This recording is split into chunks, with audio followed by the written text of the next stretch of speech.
যে কোনো কাজ করি আমরা নবীর অনুসরণ করতে হবে, নবীর অনুসরণ করিয়া কাজ করতে হবে, তাহলে আমারটা ইসলাম ধর্মের ভিতরে হবে।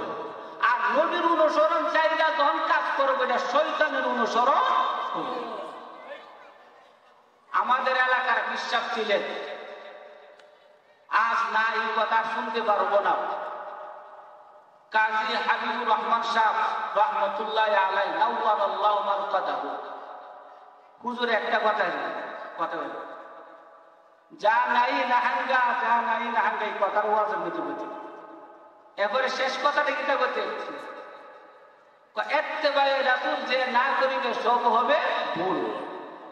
এই কথাটা কিন্তু কাজী সাহেব হুজুর বলতে ইত্তেবায়ে রাসূল কথাটা বললাম, ইত্তেবা কথাটা মনে আছে, ইত্তেবা শব্দর অর্থ জানি না, ইত্তেবা শেষ হইতে আইনা, এর তো অনুসরণ করা, পদাঙ্ক করা, অনুসরণ করা। মনে করো শুধু বাচ্চারা যখন বাজার আসে কার অনুসরণ করে আয়, বাবার অনুসরণ করে আয়, বড় ভাইয়ের অনুসরণ করে নাকি নিজে নিজে বাজারে তারে বাজারে আইতে গেলে বলে আমি একা তো বাজার চিনি না, বড় ভাইয়ের অনুসরণ করতে হবে, নাহলে বাপের পিছিয়ে পিছিয়ে যাইতে হবে। বাজার কইলে আমি জানি না, তো শুধু বাচ্চা বাপের অনুসরণ করিয়া বাজার চিনে।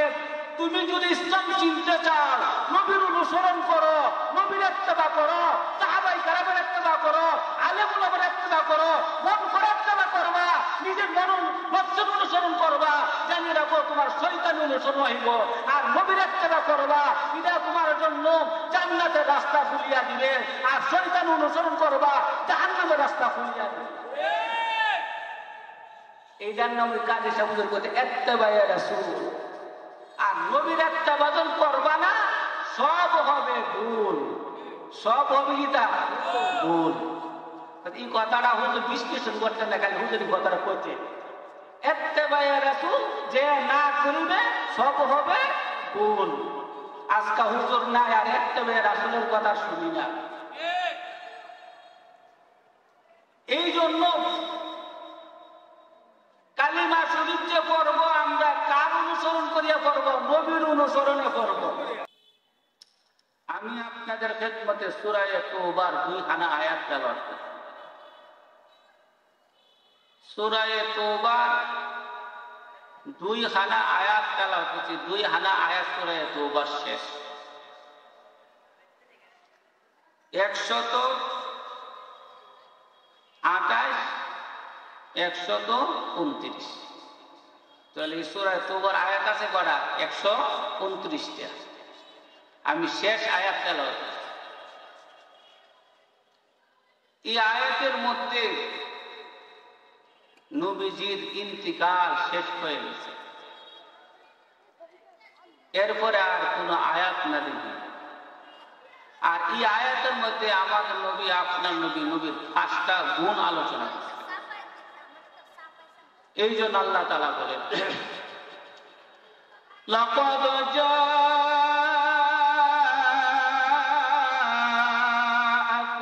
রাসূলুম মিন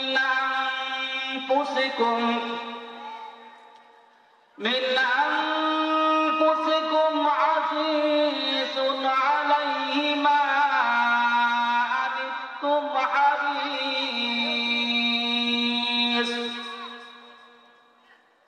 হারিসুন আলাইকুম বিল মুমিনিনা রাউফুর রাহিম ফাইন তাওয়াল্লাউ ফাকুল হাসবিয়াল্লাহু লা ইলাহা ইল্লা হু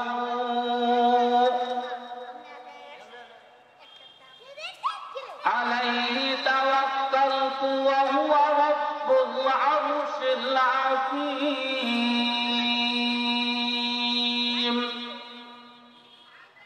এই 2 হানা আয়াতের মধ্যে আপনার নবী, আমার নবী, বিশ্ব নবী, 2 জাহানের নবী, সরওয়ায়ে কায়নাত, তাজদারে মদিনা হযরত আহমদ নবী, মুস্তাফা নবী হযরত মুহাম্মদ রাসূলুল্লাহ সাল্লাল্লাহু আলাইহি ওয়াসাল্লাম এই নবীর আমাদের জন্য যে কত হিতাকাঙ্ক্ষী, আমাদের জন্য যে কত মায়া এবং দয়া, কত স্নেহশীল, এই আলোচনা আল্লাহ তাআলা করছেন। নবীর গুণগান এই আয়াতের মধ্যে আল্লাহ তাআলা বলছেন। এই আয়াতটা এমনি আসে নাই। যে সূরা তেলাওয়াত করছি সূরার নাম হচ্ছে সূরা তাওবা। আমরা যে তওবা করি না, এই তওবা ওই সূরার নাম। এই সূরার প্রথম দিকে দা বিসমিল্লাহ নেই, প্রত্যেক সূরার আগে দা বিসমিল্লাহ লেখা আছে।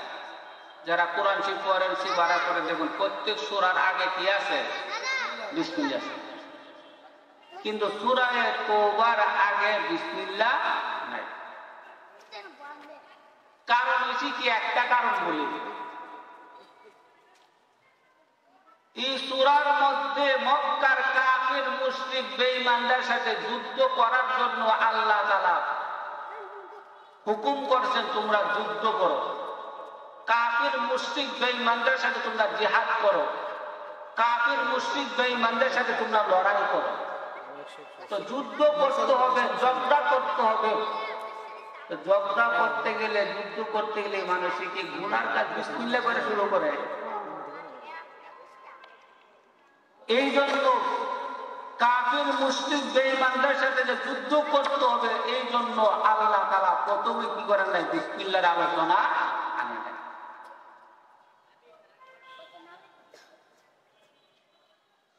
এরপর বিসমিল্লাহর কাজটা হচ্ছে বরকতময় কাজ।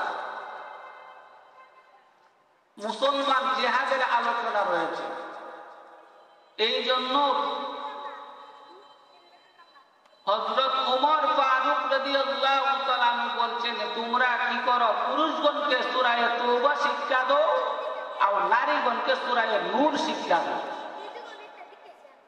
পুরুষকে কি শিক্ষা দিত? সূরা তাওবা।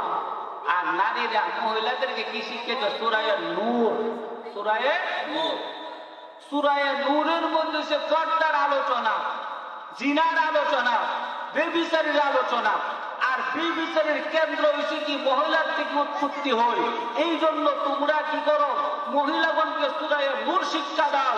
আর পুরুষগণ জিহাদের ময়দানে যাইবেন, জিহাদ করতে হবে, এই জন্য তাদেরকে সূরা তাওবা শিক্ষা দাও। সূরা তাওবা যে আছে, আমরা অনেকে জানি না যে সূরা তাওবা আছে। এই জন্য আল্লাহ তাআলা নবীর গুণগান বয়ান করে শেষ করেছেন। এরপরে রাসূলের কি করবেন কাফের মুশরিকরা, এরপরে যদি তারা ঈমান গ্রহণ না করে, তখন কি করবে? আমরা ধৈর্য ধরব।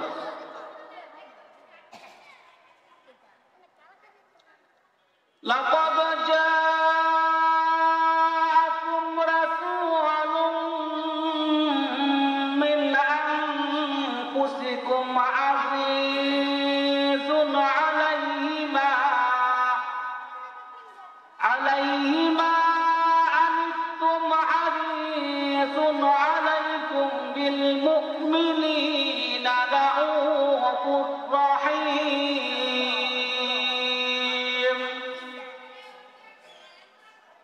এই কুরআন শরীফ এমনি এইভাবে আসে নাই। রাসূল যখন দুনিয়া থেকে চলে গেছে, দুনিয়াতে চলে যাওয়ার পর প্রথম খলিফা কে হইছে? আবু বকর সিদ্দিক রাদিয়াল্লাহু তাআলা। প্রথম খলিফার নাম কি?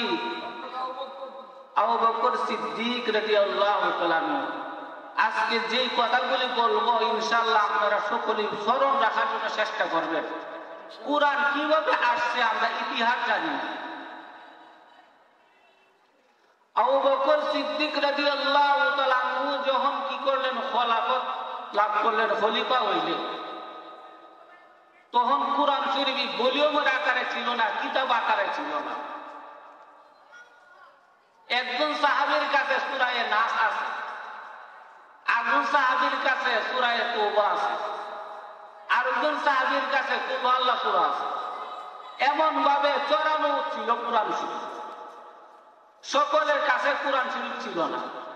একজনের কাছে আলিফ লাম ফাতিহা আছে, আর কিছু কুরআন শরীফ একদম ছড়ানো ছিল। যখন আবু বকর সিদ্দিক রাদিয়াল্লাহু তাআলা আনহু খলিফা হইলেন, ইয়ামামা একটা জায়গার নাম।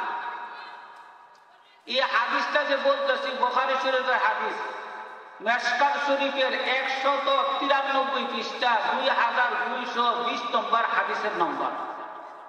কেউ যদি বলে হুজুর বানায় বলতেছে, মিশকাত নম্বর পৃষ্ঠাটা করে দিলাম, 193 থাকার মধ্যে আছে। আর হাদিস নম্বর তো সে কত, 220 নম্বর হাদিস নম্বর, বুখারী শরীফের হাদিস। ইয়ামামা শহরের মধ্যে যুদ্ধ হয়েছে মুসলমানের সাথে আবু বকর জমানার মধ্যে।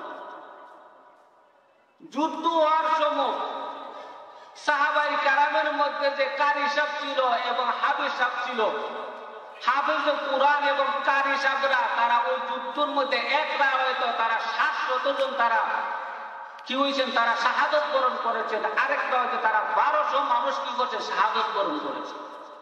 হাফেজ এবং কারি সাহেব, হাফেজ এবং কারি সাহেব 700 মানুষ যদি মানুষ মারা যায়, আমরা পশ্চিম পাড়ার সবাই করে দেবো।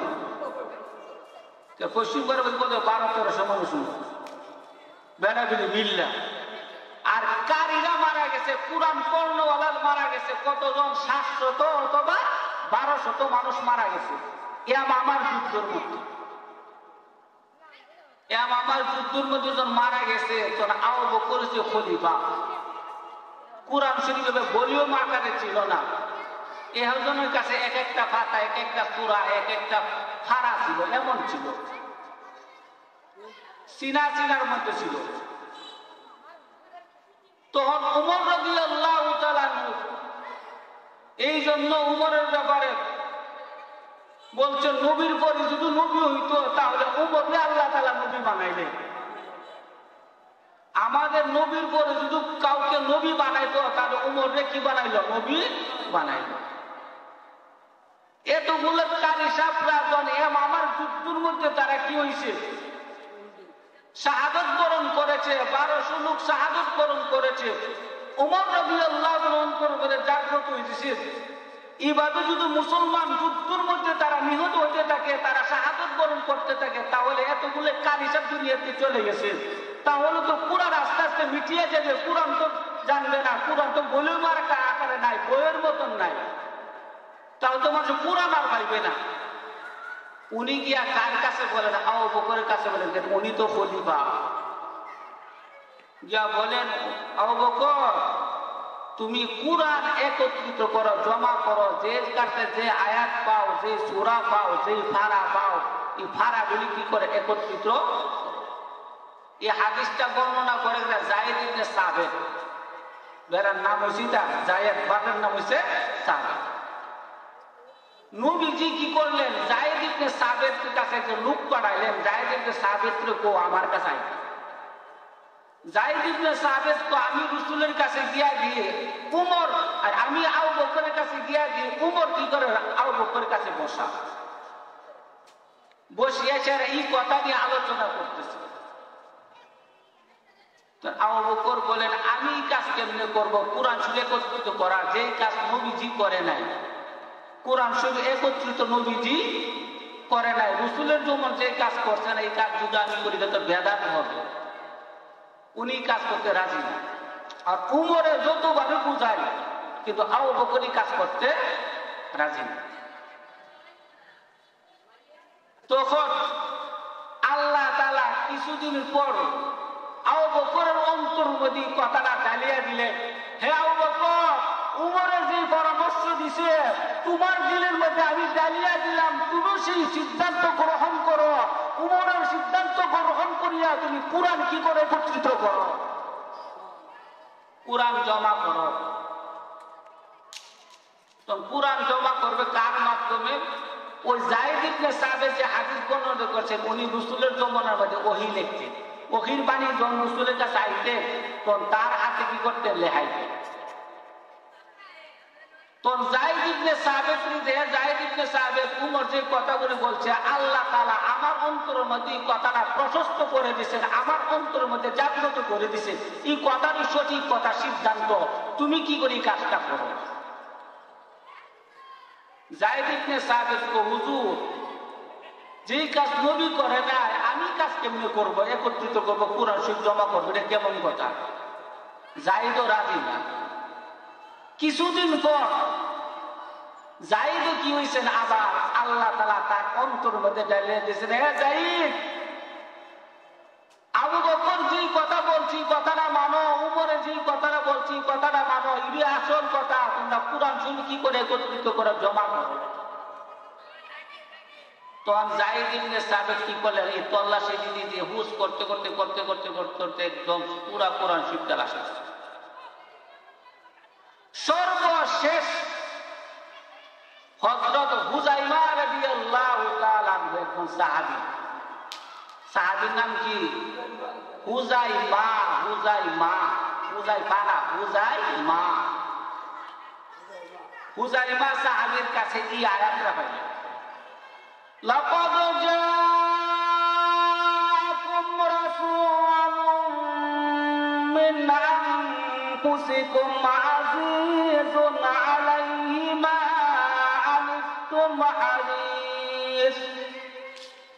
হারিসুন আলাইকুম বিল মুমিনিনা রাউফুর রাহিম ফাইন তাওয়াল্লাউ ফাকুল হাসবিয়াল্লাহু লা ইলাহা ইল্লা হু আলাইহি তাওয়াক্কালতু ওয়া হুয়া রাব্বুল আরশিল আযীম।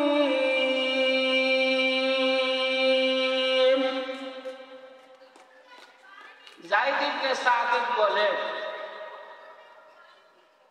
এই আয়াত কানা আমি সবার শেষে পাইলাম হুযায়মা রাদিয়াল্লাহু তাআলা আনহুর কাছে লিখিতভাবে, আর কারোর কাছে আমি পাইলাম না। এরপরে আর আমি কোরআন শরীফের কোন আয়াত পাইলাম। তো এই আয়াতের মধ্যে হযরত উবাই ইবনে কাব রাদিয়াল্লাহু তাআলা বলেন, সূরা তাওবার শেষে হলেন কি আয়াত, আর এই আয়াতের পরে নবী যার বেশি দিন থাকে না, রাসূল ইন্তিকাল করেছে। হযরত আব্দুল্লাহ ইবনে আব্বাস রাদিয়াল্লাহু তাআলা যার লকব হলো রাইসুল মুফাসসিরিন, সকল মুফাসসিরদের সর্দার, উনিই মত করছেন এই আয়াতের পরে আর রাসূলের কাছে কোনো আয়াত নাযিল হয় নাই, সর্বশেষ আয়াত এই আয়াতের পরে নবীজি দুনিয়া থেকে বিদায় নেন। তাহলে এই সূরার মধ্যে কি বলছে? যুদ্ধের কথা, জিহাদের কথা আলোচনা করছে। তো নবীরা যখন কালিমা শরীফের দাওয়াত দিতেন, কালিমা শরীফ কি? লা ইলাহা ইল্লাল্লাহ, এই দাওয়াতটা দিতেন। আর দাওয়াতটা কি? যেই সময় যেই নবী ছিলেন এই নবীর নামটা সাথে রাখতেন। মুহাম্মাদুর রাসূলুল্লাহ, আদম সফিউল্লাহ, মুসা কালিমুল্লাহ, ঈসা রূহুল্লাহ। যেই সময় যে নবী ছিল ওই নবীর নামটা এই কালিমার সাথে সংযুক্ত করা হতো। এখন কথাটা ক্লিয়ার হইছে দি? আসল কালিমা কোনটা? লা ইলাহা ইল্লাল্লাহ। আদম থেকে নিয়ে আমাদের নবী পর্যন্ত এই কালিমার মধ্যে কোনো কমতি বেশি নেই। এর পরের অংশটা যেই সময় যেই নবী ছিল ওই নবীর নামটা সংযুক্ত থাকতো। তুমি যে মানবা আল্লাহর কথা, কার অনুযায়ী মানবা? ওই নবীর অনুযায়ী মানবা। এই জন্য আমরা হলাম আখিরি নবীর উম্মত, আমাদের নবীর নাম গাইছে লা ইলাহা ইল্লাল্লাহু মুহাম্মাদুর রাসূলুল্লাহ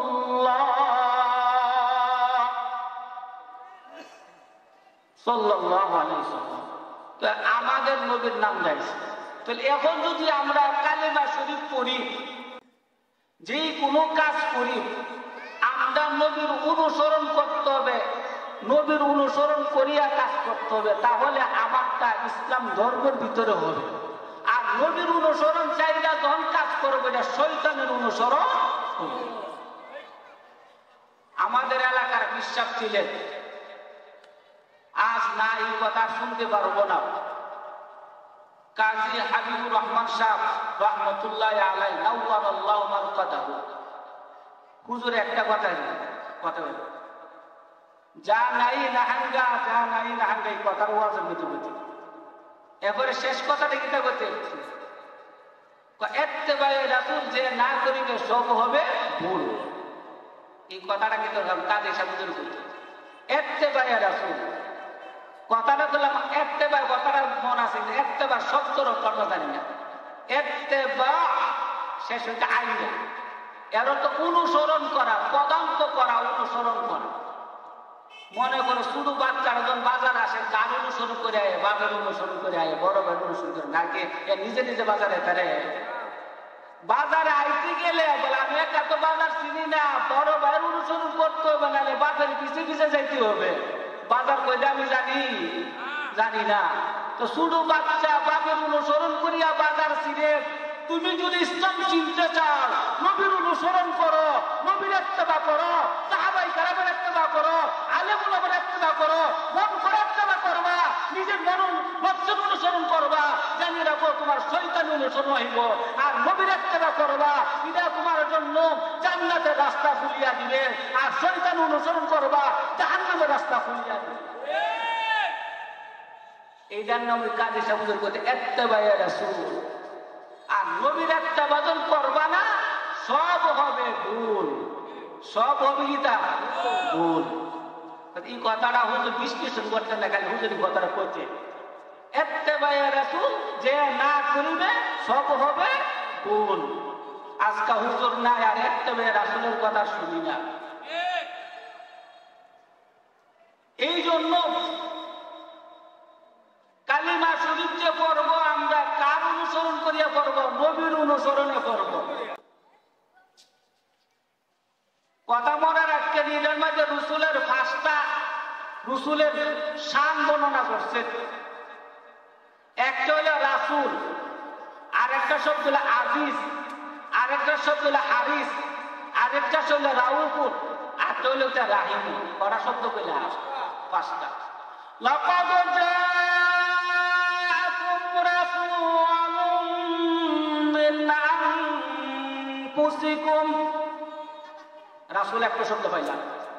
আজিজুন আলাইহি মা আনিতুম হারিস, দুইটা শব্দ, আজিজ শব্দ, হারিস শব্দ। আলাইকুম বিল মুমিনিনা রাউফুর রহিম। একটা হচ্ছে রাউফ শব্দ, আর একটা হচ্ছে রাহিম শব্দ। তো নবীর কটা গুণ? পাঁচটা গুণ। পাঁচ গুণ পারে যদি নবীর অনুসরণ না করো, রাসূল আপনি কি করেন? ধৈর্য ধারণ করুন, আমার আল্লাহর উপর ভরসা করুন। আর বলেন কি, আলাইহি তাওয়াক্কালতু ওয়া হুয়া রাব্বুল আরশিল আযীম, ওয়া হুয়া রাব্বুল আরশিল আযীম। আর আরশে আযীমের উপরে কি করুন? আপনি ভরসা করুন, তাওয়াক্কুল করুন। পাঁচ গুণের পায়েও যদি তোমরা নবীর অনুসরণ না করো, তাহলে আর হেফাজত করেন না। তাহলে নবীর অনুসরণ করতে হবে। নবীর অনুসরণ মধ্যে একটা আছে জিকির করা, আসেনি? কালেমা শরীফ জিকির করা। কারণ জিকির সময় কম, একটা কথাই বলতে পারি না। একটা আমলের কথা বলিলে সহজ, সুবহানাল্লাহ ওয়ালহামদুলিল্লাহ ওয়া লা ইলাহা ইল্লাল্লাহ আল্লাহু আকবার ওয়া লা হাওলা ওয়া লা কুওয়াতা ইল্লা বিল্লাহিল আলিয়্যিল আযীম। সহজ না? সুবহানাল্লাহ ওয়ালহামদুলিল্লাহ ওয়া লা ইলাহা ইল্লাল্লাহ ওয়াল্লাহু আকবার ওয়া লা হাওলা ওয়া লা কুওয়াতা ইল্লা বিল্লাহিল আলিয়্যিল আযীম। এটা পড়লে লাভটা কি? যে ব্যক্তি ইখলাসের সাথে পড়বে আল্লাহ তাআলা একটা গোলাম আজাদ করার সওয়াব দিবে। যে ব্যক্তি কালেমা ইখলাসের সাথে পড়বে, একটা বুড়া জিহাদের কাজে সদকা করলে, জিহাদের কাজে দান করলে যে পরিমাণ সওয়াব হবে এই পরিমাণ সওয়াব পাবে। যে ব্যক্তি কালেমা ইখলাসের সাথে করবে নফল হজ করার সওয়াব পাওয়া যাবে। যে ব্যক্তি কালেমা ইখলাসের সাথে করবে একটা উট কুরবানি করার সওয়াব পাওয়া যাবে। কিয়ামতের দিন সে সওয়াবের ভান্ডার নিয়ে উঠবে। একবার বলতো যে পরিমাণ, যতবার বলো ততবার সব বাড়বো, পারতো না?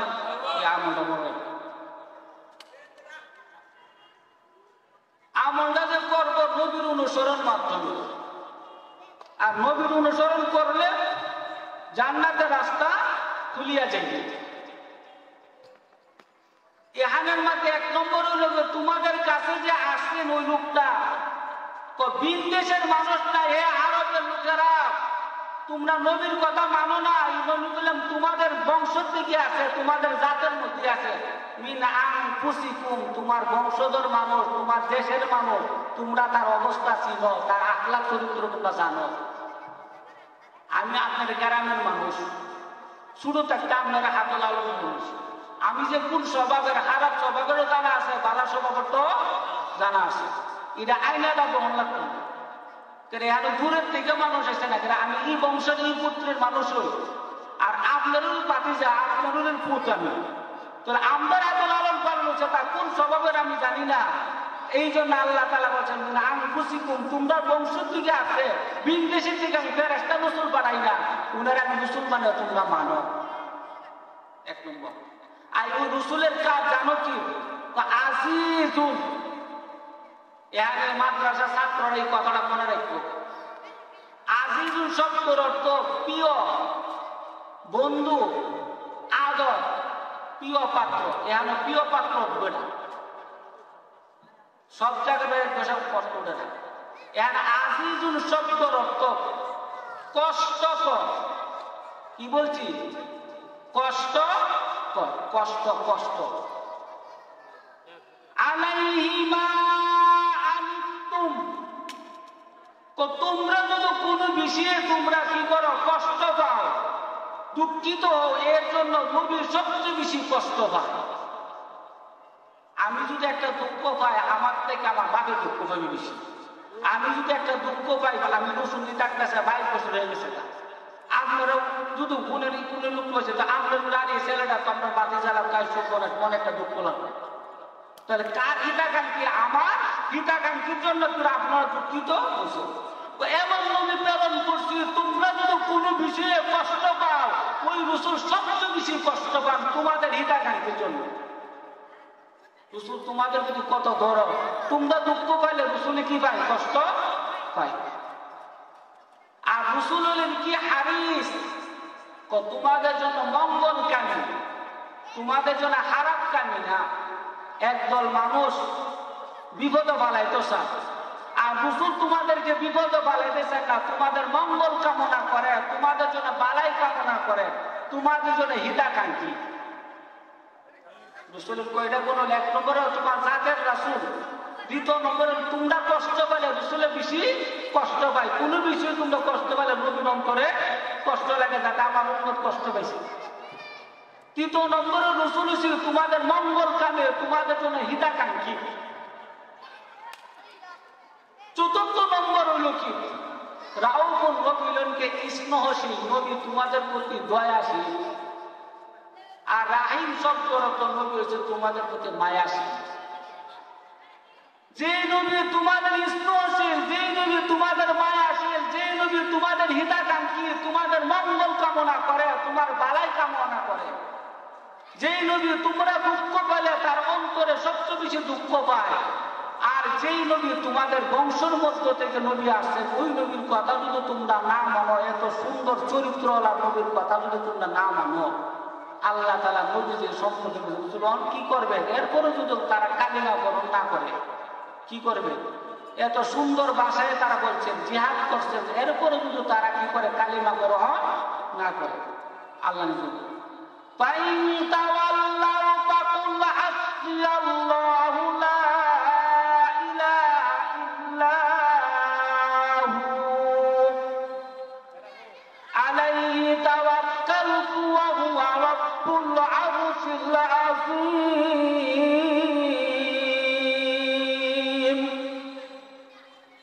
সুতরাং ফাইন তাওয়াল্লাউ, এরপরে যদি তারা মুখ ফিরাইয়া নিয়ে তারা কালিমা গ্রহণ না করে, ফাকুল, রাসূল আপনি বলিয়া দিন, হাসবি আল্লাহ, আমার জন্য আল্লাহ যথেষ্ট।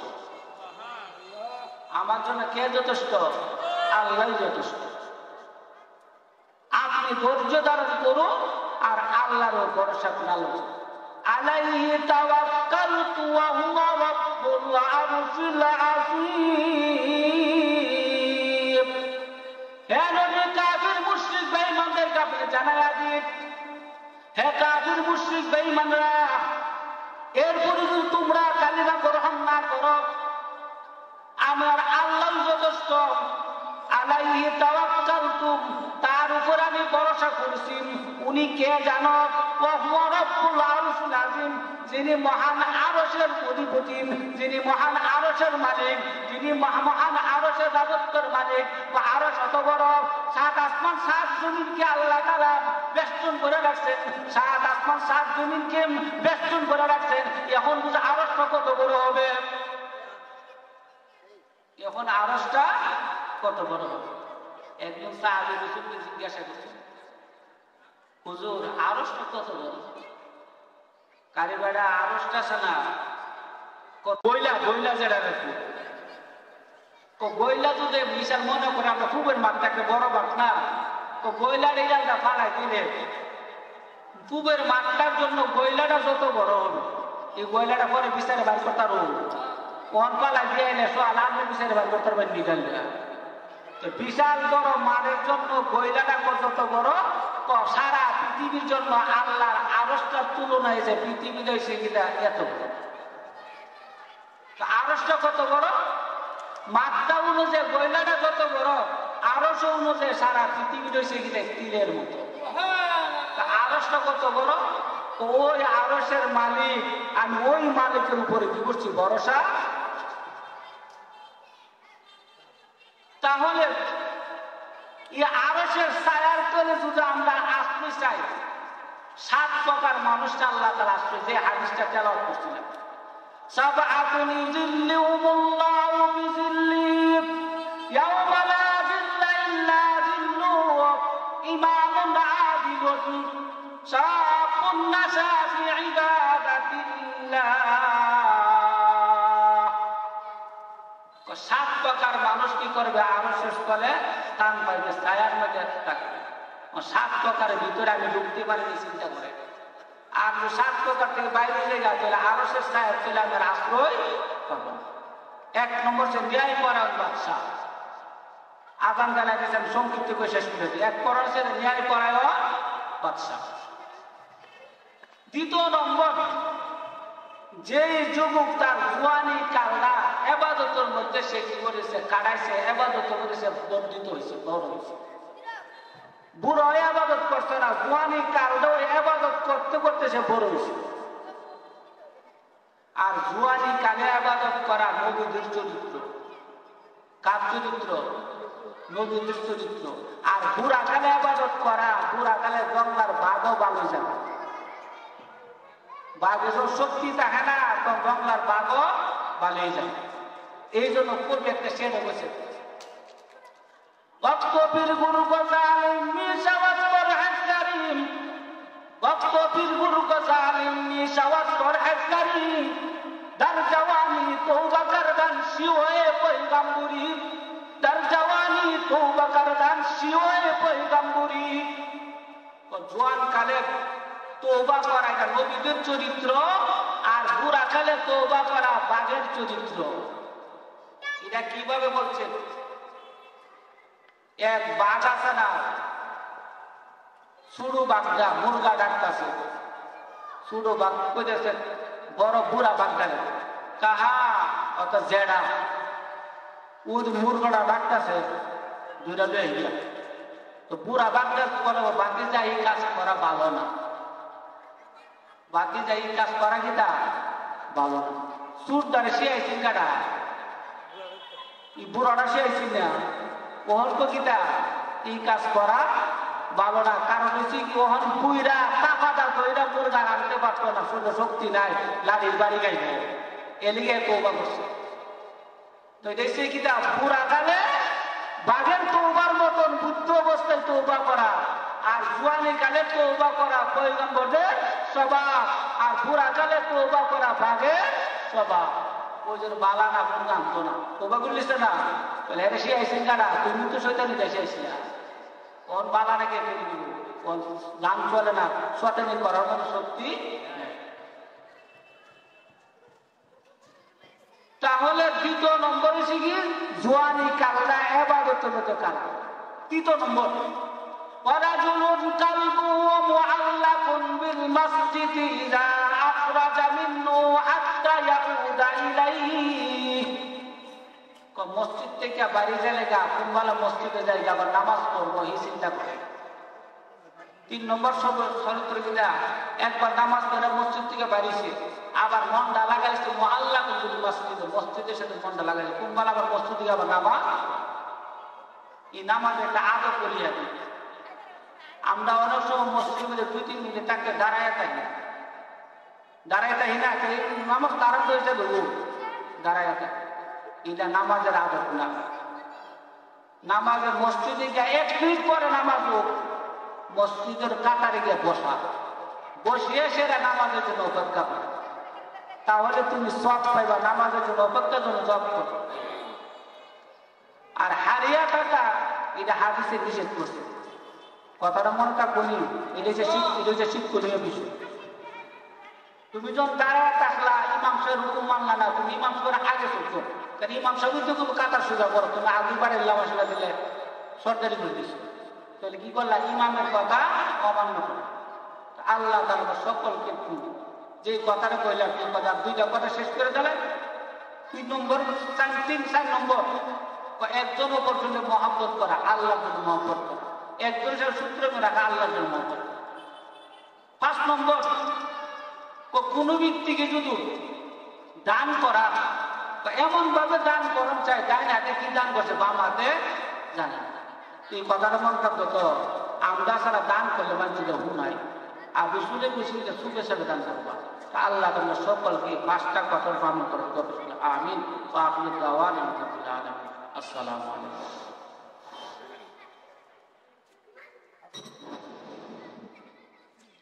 আলহামদুলিল্লাহ।